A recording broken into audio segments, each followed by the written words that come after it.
Hello दोस्तों, स्वागत है आपका इस लेक्चर में जिसमें हम लोग देखने जा रहे हैं मैकियावेली के थॉट्स ऑन स्टेटक्राफ्ट। ठीक है, मैकियावेली के क्या क्या एडवाइसेस हैं प्रिंस के लिए कि उसको कैसे रूल करना चाहिए, वो सभी अभी हम लोग देखेंगे। तो चलिए शुरू करते हैं।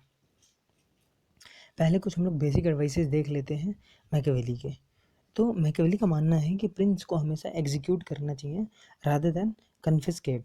ठीक है, इसका मतलब क्या है और ऐसा करना क्यों चाहिए? तो ऐसा करने के पीछे मैकियावेली रीज़न देते हैं कि जो मैन है वो आसानी से भूल सकता है अपने फादर के लॉस को, लेकिन प्रॉपर्टी या फिर अपने जायदाद के लॉस को वो भूल नहीं पाता है। तो इसीलिए प्रिंस को ऐसा करना चाहिए। मैकियावेली का मानना है कि प्रिंस को लोगों में फियर को बढ़ाने पे ज़्यादा फोकस करना चाहिए रादर देन लव। ठीक है, क्योंकि लव जो होता है वो किसी के उसके अपने विल पे डिपेंड करता है, लेकिन फियर सामने वाले के विल पे डिपेंड करता है। ठीक है, फियर जो है उसका कंट्रोल प्रिंस के हाथ में होगा। ठीक है, प्रिंस चाहे तो फियर को घटा सकता है, बढ़ा सकता है, लेकिन जो लव है वो तो उसके जो सिटीजन्स हैं, पीपल है, उन पर डिपेंड करता है कि वो प्रिंस को लव करते हैं कि नहीं करते हैं। तो इसीलिए मैकियावेली का मानना है कि प्रिंस को फोकस करना चाहिए फियर पे। वाइज प्रिंस को पता होता है कि उसको करना क्या चाहिए। ठीक है, उसको क्या करना है उसको पता होता है। वो किसी और के बातों में आकर किसी काम को नहीं करता है।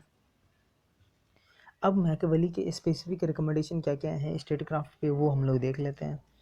तो पॉलिटिक्स क्या है? मैकियावेली बोलते हैं कि पॉलिटिक्स ही स्टेटक्राफ्ट है। और स्टेटक्राफ्ट क्या है? तो मैनेजमेंट ऑफ पावर। अब पावर के दो डायमेंशन है, एक तो होता है फियर और दूसरा है लव, जिसको हम लोग हार्ड पावर सॉफ्ट पावर भी बोल सकते हैं, या फिर power of coercion, power of attraction भी बोल सकते हैं।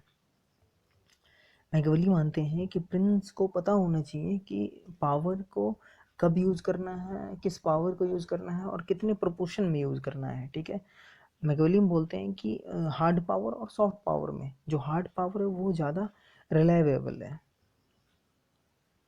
सॉफ्ट पावर का सिर्फ अकेले कुछ फ़ायदा नहीं है, उसको जब हम लोग कॉम्बिनेशन के साथ इस्तेमाल करेंगे तभी उसका कुछ फ़ायदा मिल सकता है। ठीक है, सॉफ्ट पावर का अकेले कोई फ़ायदा क्यों नहीं है वो हम लोग समझते हैं। मैकियावेली का मानना है कि जो ह्यूमन नेचर होता है वो अनग्रेटफुल होता है और सेल्फिश होता है। तो इसीलिए वो सॉफ्ट पावर जो है उसका कोई ख़ास इस्तेमाल हम लोग कर नहीं सकते हैं। सॉफ्ट पावर का हमेशा किसके साथ इस्तेमाल होना चाहिए? तो हार्ड पावर के साथ कॉम्बिनेशन में। ठीक है, और प्रिंस को हार्ड पावर का इस्तेमाल फर्स्ट इंस्टेंस में नहीं करना चाहिए। ठीक है, और कभी अगर करने की ज़रूरत भी पड़ रही है तो प्रिंस को डायरेक्टली उसका इस्तेमाल ना करके प्रॉक्सीज के थ्रू हार्ड पावर का इस्तेमाल करना चाहिए। ऐसा प्रिंस को डायरेक्टली हार्ड पावर का क्यों नहीं इस्तेमाल करना चाहिए? तो हार्ड पावर का जो इस्तेमाल है, यूज़ है, वो रिवेंज के फीलिंग को बढ़ावा देता है। और ये जो मैकियावेली का मानना है कि जो वाइज किंग होगा वो कभी भी अपने इनेमी को रिवेंज लेने के लिए जिंदा नहीं छोड़ेगा। ठीक है, रिवेंज, क्योंकि रिवेंज जो है वो बहुत ही ज़्यादा पावरफुल सेंटिमेंट है। रिवेंज का अगर सेंटिमेंट किसी में डोमिनेट करने लगा तो वो अपने सेल्फ इंटरेस्ट को भी छोड़ के रिवेंज को परस्यू करता है, चाहे उसमें उसका लाइफ ही क्यों ना चली जाए। मैकियावेली बोलते हैं कि अगर फेवर किसी पे करना हो तो उसको ग्रेजुअली करना चाहिए, लेकिन अगर फियर बढ़ाना हो तो वो एकदम क्विकली होना चाहिए और इन टोटलिटी होना चाहिए। ठीक है, magnitude of power should be such that it crosses the enemy completely. ठीक है, क्योंकि अगर इनेमी जिंदा रह गया तो वो क्या करेगा? रिवेंज लेने की कोशिश करेगा। वाइज किंग क्या होता है? किसी के बातों में नहीं आता है। ठीक है, मतलब किसी के कहने पे वो वैसे काम को नहीं करता है। Prince must know how to control a man as well as a beast in a man. अब कुछ क्वालिटीज़ देखते हैं, कौन से क्वालिटीज़ जो कि प्रिंस में होने चाहिए।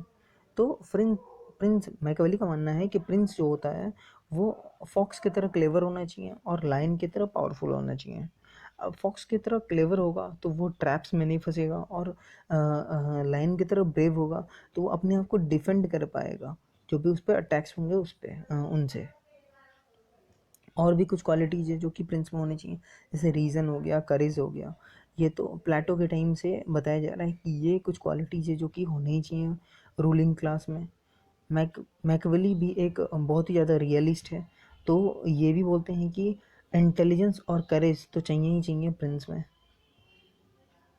मैकवेली का जो एडवाइस है वो अब भी रेलेवेंट है, ठीक है। स्टेट को अभी भी डिफेंड करने के लिए स्ट्रॉन्ग इंटेलिजेंस और डिफेंस फोर्सेस चाहिए रहता है।